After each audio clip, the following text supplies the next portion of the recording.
Hi guys, welcome back to my YouTube channel. It's been a couple of weeks now, so I thought I'd film a birth story and introduce you to my baby boy. I did post a little short saying he was here, and also posted a short of his name reveal, but I don't know if you've seen that because I don't think shorts actually show up on my page as well as obviously main videos do. So I'm going to introduce you. He is currently sleeping, so that's why I'm not talking too loudly. Hopefully you can still hear me alright. I'll show you him, but yeah, I'm not going to disturb him. If he wakes up, then obviously I'll pick him up. But yeah, I'm going to explain how my birth went down. It was actually a really positive experience.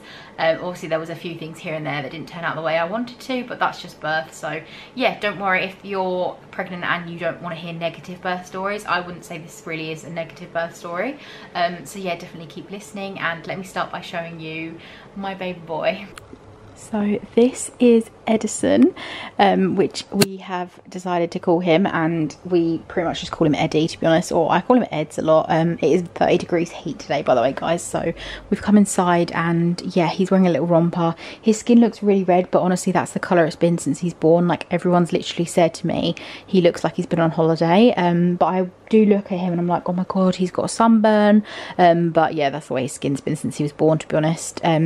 So yeah, this is little Eddie. He's asleep at the moment, which I'm hoping he will stay for the rest of this video so that I can actually film it and edit it. But honestly, he's just perfect, and yeah, just the absolute love of my life. So yeah, here he is, peacefully sleeping, bless him.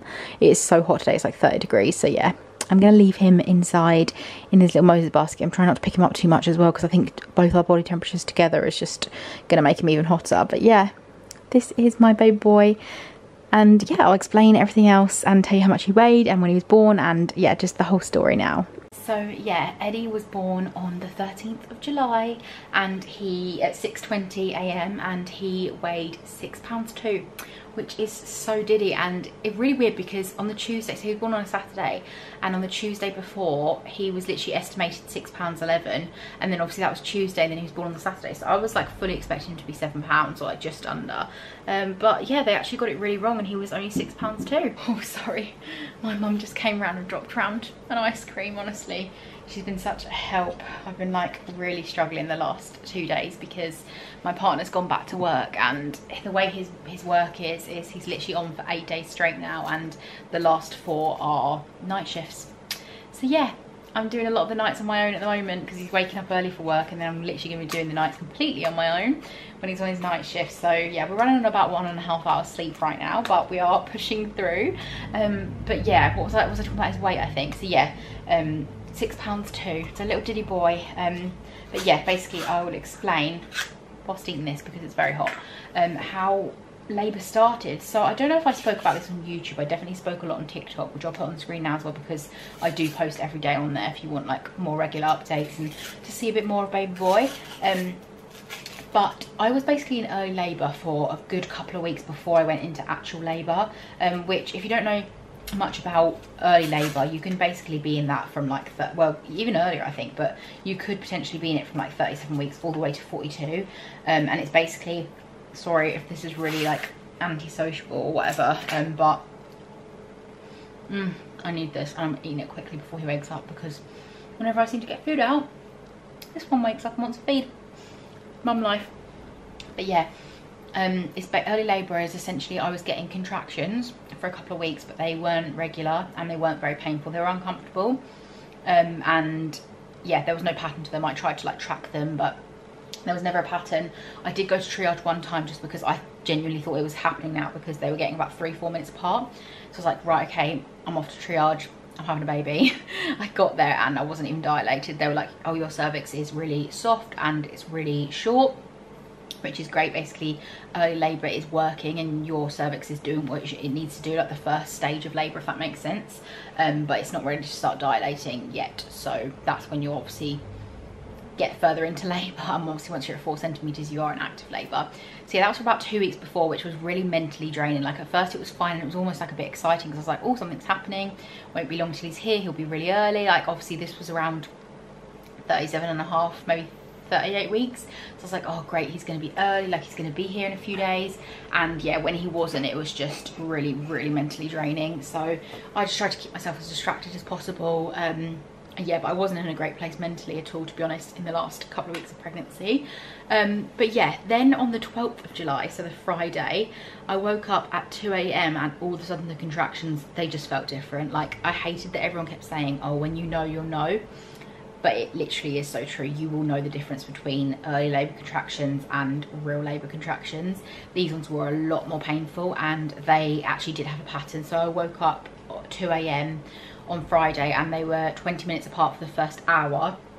I didn't bother waking my partner up, and I just went into the kitchen and I basically was contracting every 20 minutes for an hour, and then it went straight down to every 8 minutes. It stayed at that for a while, and then it did get to about every 5 minutes by about 6 AM when my partner woke up for work. He literally ran into work because he basically had an exam or something like that. So he was like, I will run into work, I will be an hour and I will come back. I was like, yeah, this is happening today. Like, I just knew. Sorry. So he was back within literally an hour and a half, and they were still sort of 5 minutes, 4 minutes apart. So basically, in that stage of labour, they tell you to try and stay at home for as long as you can, because you won't technically get admitted properly until you're at 4 centimetres. That's when you're counted as like active labour and you can get transferred to delivery suite. So they try to tell you to like stay at home as long as possible so that you can actually have more of a chance of being at 4 centimetres when you get to hospital. So I stayed at home until about 2 o'clock in the afternoon. So I basically did 12 hours of labour at home, which I thought would be enough. And I went to triage and I was only 2 centimetres. So that was a bit disheartening because I was in a lot of pain and they were literally coming every 2 to 3 minutes at that stage. And I was having labour in my back. So it was my lower back and my hips. So it was really, really painful. Like, I would have much preferred to have it in my uterus, which I think is where most people get it. But honestly, it was awful. The pain was a joke. So they were like, well, because you're almost at 3 and I live so far away from the hospital, they were like, we can admit you into like an antenatal room and you can just wait there until you get to 4, which I'm guessing they thought wouldn't be long because of the pain I was in. And they were like, we can give you some pethidine. So basically, if I didn't have the pethidine, they couldn't let me stay. But if I wanted to have pethidine, they'd let me stay, I guess, to monitor me. So I basically was like, I want to stay, so give me the pethidine. Which, to be honest, I hadn't slept because obviously I woke up 2 AM. I hadn't slept really. I was more tired than anything, so I was like, yeah, just give me some pain relief so I can at least sit down, because I couldn't sit down all day as well because the pain was just way worse when I sat down. So we got in the middle of the room maybe at like 3, 4 o'clock in the afternoon in the end. By the time we'd seen someone and everything like that. Yeah. And then, so I really shouldn't be eating this ice cream, should I? But it's so hot. We were only there for like a few hours before they examined me and I was 4 centimetres. I then started losing my mucus plug, which I was panicking about because people lose their mucus plug like weeks before they go into labour. And I hadn't lost mine, so I was like, oh, it's never happening. And I literally didn't lose it until I was in active labour. So don't let that... He just startled, he's fine.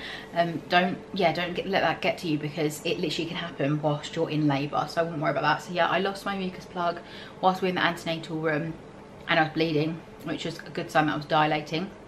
So yeah, I did get to 4 centimetres pretty quickly. I think it was just 1 check, so you get checked every 4 hours. So I think it was just 1 check, so 4 hours, which wasn't too bad, to be honest. And then so I'm getting ice cream everywhere. And then they were like, yeah, you can go to delivery suite. By this point though, I do think it was like 8, 9 o'clock, and I was absolutely shattered and I literally just wanted to sit down. I still couldn't really sit down with the pethidine. I could sort of like at the start of it, but once it wore off, which was pretty quickly, like it wasn't really doing loads of stuff for the pain, I just couldn't sit down. So I was like, I decided to get the epidural. I wasn't sure if I was going to get the epidural. I literally just said like, I'm going to see how I feel on the day. Because I hadn't slept, I just literally wanted to sleep. And at this stage I thought like, obviously we're going to be in labour all night and probably most of the day the next day. So I was like, yeah, I'm going to get the epidural. I told them like, as soon as we get to delivery suite, could I have the epidural? And they're like, yeah, that's fine. But they took about an hour and a half to find us the room, and then probably another half an hour to get the epidural sorted, and then it takes like 20 minutes to set up and 20 minutes to work. So yeah, it was another good few hours before we were actually in a delivery suite and I actually had the epidural. So yeah, that was the next stages. We went to delivery suite. I finally got the epidural. It did start working pretty quickly, but then it stopped working. Not completely, but it did start to like fade out. And I kept saying to her, I was like, by the way, at this point they checked me and I was still 4 centimetres, even though I'd been 4 centimetres at the last checks. They were like, oh, you're not progressing that well, we're going to break your waters for you. So they broke my waters, and I was like, I can feel like a lot of stuff. I thought I wasn't meant to feel anything with the epidural, and she was like, no, you just feel pressure. And I was like, right, okay. I tried to like ignore it, but I kept trying to tell her, I was like, no, this feels like more than pressure, like it actually feels painful. And yeah, she almost like didn't really believe me. I think this was about, I want to say this was at about 1:30 in the morning. I got checked and I was still 4 centimeters. They broke my water, and an hour later I was like, no, I'm in a lot of pain. And then she was like, right, turn over to your side, lay on your side to see if that releases some of the pressure. I was like, this isn't pressure, this is not pressure. But I listened to her, I did that, and then all of a sudden the pain just escalated so much. Like I was in agony, like I could have literally been screaming. It was that painful. And obviously you aren't meant to be in pain with the epidural. So all of a sudden it was like she suddenly believed me, and then all of a sudden she was like, right, I'm just gonna press the emergency button. And I was like, what?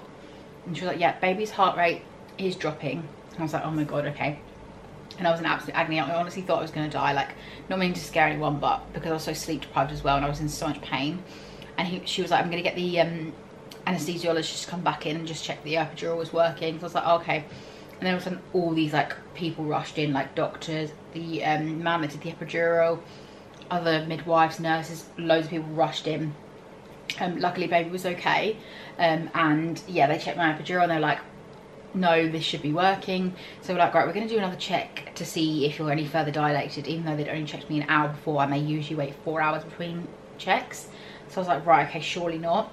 And they checked me, and literally within an hour I'd gone from 4 centimeters to 9 centimeters. But yeah, that's basically why I was in so much pain, because my epidural didn't have a chance to catch up quick enough. Don't wake up, don't wake up.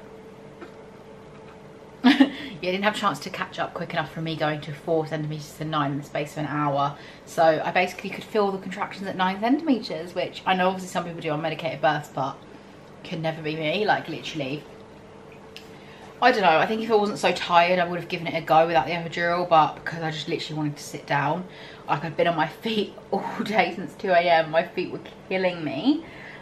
So yeah, that is why I all of a sudden was in loads of pain. So I basically did part of the birth unmedicated. Well, I had a bit of gas and air to help me through that stage. But gas and air doesn't really take pain away. If you've given birth, you'd know it kind of just distracts you. It gives you something to do and think about whilst you're having that contraction, but it doesn't actually take the pain away. So yeah, they checked me again at like 2:30. I think maybe it was actually closer to 3 by the time they actually checked me. And yeah, they were like, you're almost fully dilated, you're 9 centimeters, almost 10. I was like, right, okay. Wake up then, Dan, because he was asleep on the floor. And they were like, right, we're not going to wait 4 hours for the next check, because we think it's going to be a lot sooner than that you're going to be 10 centimeters. And baby was still getting a bit distressed, like his heart rate would go down and then come back up and down and come back up. So they basically said that we think the cord's wrapped around his neck. And I was like, right. And they were like, don't worry, it's completely normal, it happens all the time, it's fine, as long as his heart rate keeps coming back, that's fine. I was like, right, okay, obviously quite nervous at this point. And they were like, right, we're going to check you again in 2 hours, so at 5 AM we're going to check you. And I was like, right, oh my god, okay. I was messaging like my mum and stuff, even though it was the middle of the night. I was like, I'm going to message her and she can see it in the morning. But she actually did reply, because she kept waking up to check her phone, bless her.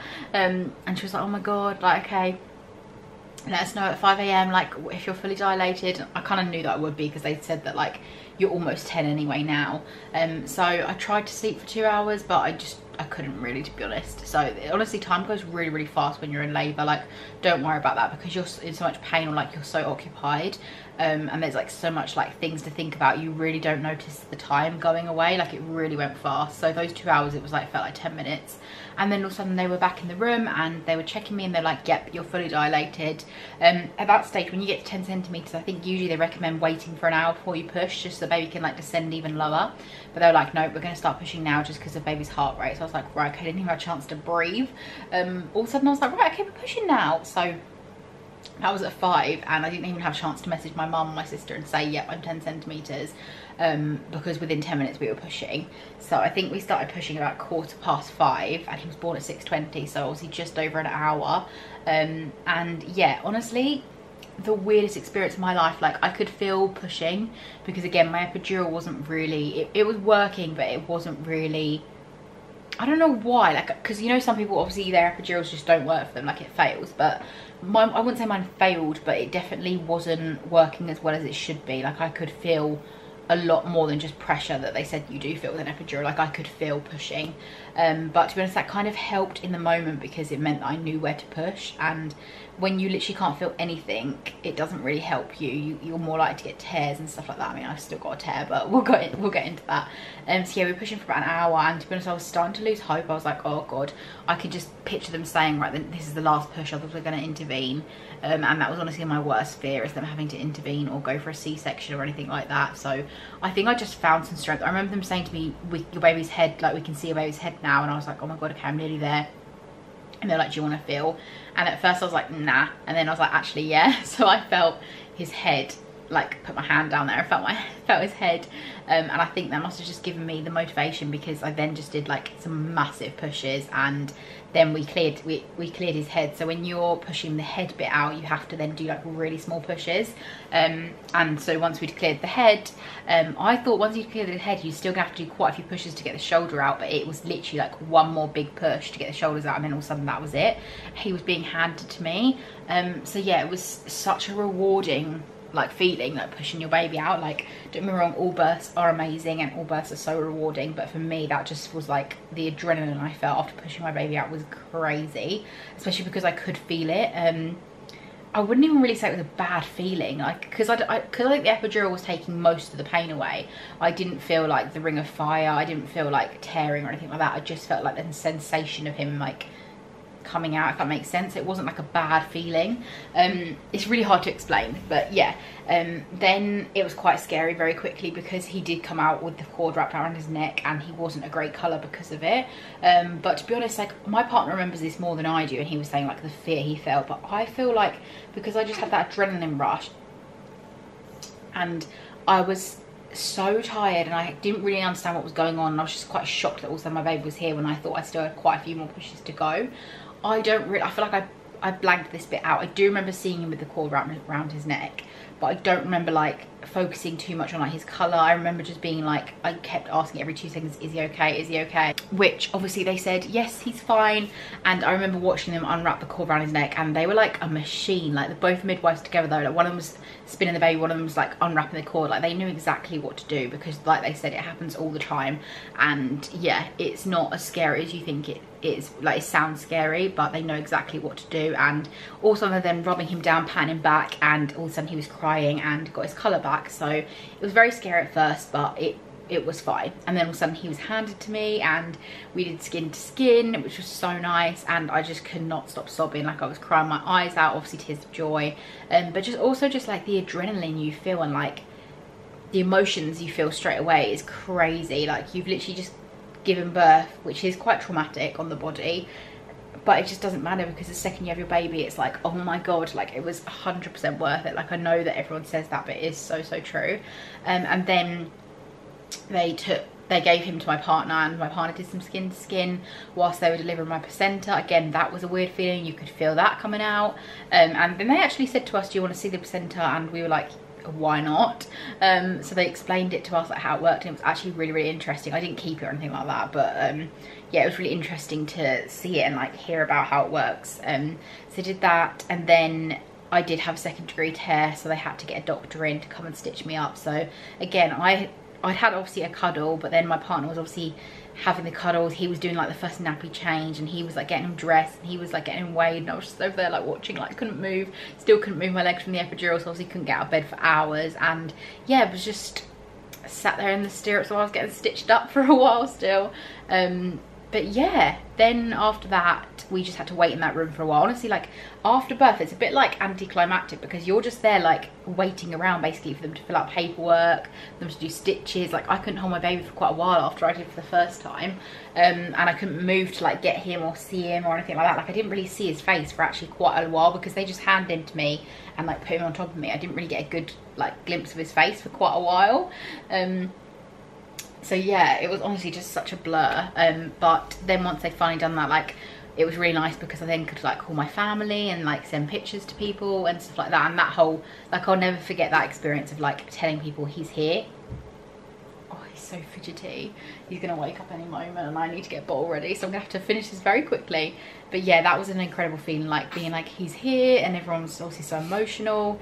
And then after a couple of hours we got moved back down to a postnatal, is it postnatal? Yeah, I think it's postnatal room, and we just waited there all day, and you basically just have to keep getting checks, like newborn, baby gets loads of checks, mum gets loads of checks. You obviously have to do your feeding and they help you with that.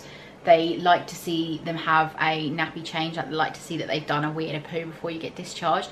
We actually got discharged the same day because he was born at 6:20. They basically said if I wanted to, I could go home that night because they were happy with how he was feeding, happy that he'd had 2 nappy changes, and for me they just needed to see that I'd done like a certain amount of wee because I had a catheter in, and obviously that I could walk and stuff on my legs and everything, which I could after a few hours. So yeah, we actually had visitors that day, even because of, it worked out perfectly because he was born so early in the morning. So we had Dan's parents, my parents, and then my sister and her partner come and visit us. They had to come in 2s basically because you're only allowed 2 at a time in the hospital we went to. But it meant that like obviously a big chunk of people could meet him, but I would say I did find everything really overwhelming. I think that whole day I was very like overstimulated because I hadn't slept for so long at that stage. I really just like, I didn't even trust myself picking him up. Like I just felt very, very overstimulated. Then when we got home and I managed to have a couple hours sleep, like the next day I was like full in the swing of it. Like I not knew what I was doing, but like I could focus on like what I was doing a lot better, whereas the day before I was just crying my eyes out like I can't do this, I can't look after him, I don't know what I'm doing kind of thing. Your hormones are just all over the place after birth, so definitely go gentle on yourself. Even now postpartum my hormones are out of control and I really have to remind myself like I have just given birth 2.5 weeks ago. So yeah, be kind to yourself because it is not easy physically, mentally or emotionally. But yeah, now we are 2.5 weeks postpartum. I do have mastitis, which is an infection in your breast from, well, it's not just from breastfeeding because you can actually get it. She was telling me, we went to hospital on Sunday and she was telling me actually even men can get it, so it's not just from breastfeeding. He's not fully woken up, but he's like really stirring. So yeah, I'm on antibiotics at the moment for that. That is really painful, but you have to keep breastfeeding or else it just gets worse. So I am exclusively pumping milk and I'm putting it into a bottle for him so that my partner can do it and I can do it, and that was just my personal choice. I'm not gonna lie, it's very, very difficult. Breastfeeding is not easy. I'll talk about that more in another video because I'm really, really struggling with it, but I really want to persevere with it because he's doing so well on it. He didn't lose any birth weight and he's actually gained so much weight. He's over 7 pounds now and he was born at 6'2". So yeah, he's doing so well on breast milk, so I really do want to persevere with it, but it is so difficult. So I'm just taking it day by day. I've got to get to 6 weeks because that's when it regulates anyway, so you can't just suddenly drop pumps, otherwise you would get mastitis even more.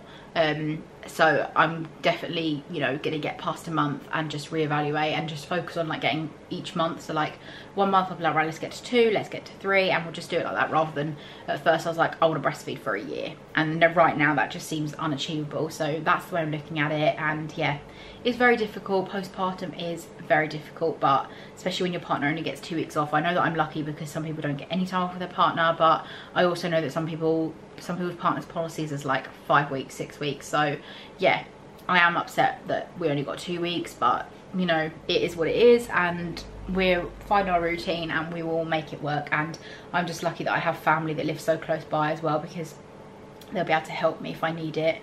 But yeah, we're doing good. Other than that, the stitches are healing really well. I had really swollen legs for like the first week, which was quite painful to walk on, but they cleared up.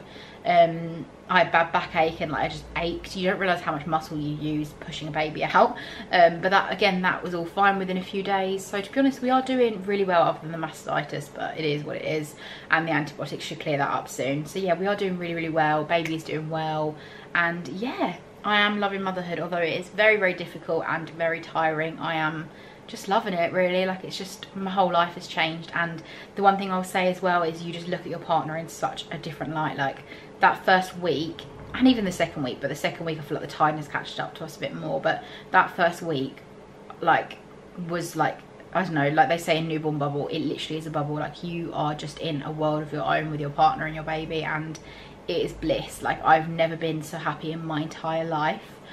We were just constantly laughing, smiling, like we were so happy. Obviously I still am happy, but I just mean like the second week, like I feel like reality sort of sets in a bit more, and the tiredness hits you a bit more. And also with Eddie, like the first week he was sleeping amazingly, and then the second week he's really not been sleeping great, so that hasn't helped. But yeah, just enjoy that newborn bubble. Honestly, enjoy the paternity leave if you're having paternity leave with your partner. Just take it all in, all in the hospital. I actually really like miss giving birth. Like I actually, when I look back at it, I'm like, it was really enjoyable. Like obviously it was painful, but it was actually such a nice experience, and I definitely would do that again. Pregnancy, however, I'm not sure I want to do that again. I'm sure I will though. But yeah, that is my birth story. Sorry I went into so much detail. This little man is about to wake up and want to feed, so I gotta go. But yeah, I hope you enjoyed that. If you have any questions, definitely leave them in the comment box and I'll get back to you as soon as I can. Hopefully I can get this video edited and posted as quickly as possible. Obviously my time is very taken up by this little man at the moment, but yeah, I will try my absolute hardest too. So if you are watching this now and you are enjoying it, then please leave a like and subscribe, and yeah, be patient with me as I get back into like the swing of things with posting. But like I said, if you want to follow me on TikTok, I definitely do post on there every day because it's a lot more manageable, because obviously it's like a quick little video, it doesn't take long to edit. So yeah, go follow me on there if you want to sort of see regular everyday updates of what we get up to, because I do little vlogs on there and just chat on there, all sorts of things. So yeah, definitely go check that out. But yeah, thank you so much for watching, and hopefully I will see you in my next video. Bye guys.